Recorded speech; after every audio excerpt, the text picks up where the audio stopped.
T V തോമസും C കണ്ണനും അടക്കമുള്ള കമ്മ്യൂണിസ്റ്റ് നേതാക്കളുടെ ശ്രമഫലമായാണ് 1969 കണ്ണൂർ ആസ്ഥാനമായി Kerala Dinesh beedi workers cooperative society ആരംഭിക്കുന്നത്. 4 ദശകത്തിലധികം ബീഡി എന്ന ഒരൊറ്റ ഉൽപ്പന്നം കൊണ്ട് മാത്രമായിരുന്നു ദിനേശിന്റെ ജൈത്രയാത്ര. 90കളിൽ രാജ്യത്തെമ്പാടും വളർന്നു വന്ന പുകയില വിരുദ്ധ പ്രചാരണങ്ങളും സർക്കാർ നടപടികളും ആരോഗ്യ ബോധവൽക്കരണ പ്രവർത്തനങ്ങളും ബീഡി വ്യവസായത്തെ കാര്യമായി തന്നെ ബാധിച്ചു. ഉൽപ്പന്നവും വിപണനവും കുറഞ്ഞതോടെ ദിനേശ് നിലനിൽപ്പിനായി വൈവിധ്യവൽക്കരണത്തിന്റെ പാത തേടി. 98ൽ ഭക്ഷ്യസംസ്കരണത്തിലൂടെയാണ് ദിനേശ് വൈവിധ്യവൽക്കരണത്തിന് തുടക്കമിടുന്നത്. കറി പൗഡറുകൾ, മസാലകൾ, തേങ്ങാപ്പാൽ, അച്ചാറുകൾ എന്നിങ്ങനെ ഇന്ന് നിരവധി ഉൽപ്പന്നങ്ങളാണ് ദിനേശ് ഫുഡ്സ് പുറത്തിറക്കുന്നത്.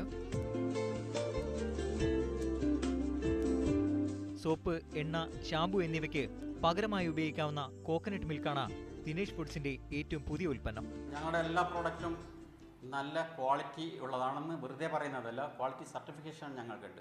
ഡയറക്റ്റ് ക്വാളിറ്റിയായി ബന്ധപ്പെട്ടതാണ് അഗ്മാർക്ക്. ഇപ്പോഴത്തെ ഫുഡ് സേഫ്റ്റി സ്റ്റാൻഡേർഡ് അതോറിറ്റി നിർബന്ധിക്കുന്നുണ്ട് ഏറ്റവും നല്ലതായിട്ട്.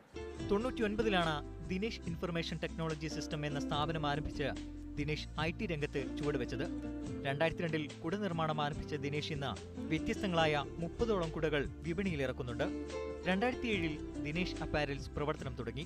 യൂറോപ്പ്, ദുബായ്, ജർമ്മനി തുടങ്ങി വിവിധ രാജ്യങ്ങളിലേക്ക് ഇന്ന് ദിനേശിന്റെ വസ്ത്രങ്ങൾ കയറ്റി അയക്കപ്പെടുന്നു. ഇതിനെല്ലാം പുറമെ കണ്ണൂരിൽ വലിയൊരു ഓഡിറ്റോറിയവും സൂപ്പർ മാർക്കറ്റും ദിനേശിന് സ്വന്തമായുണ്ട്.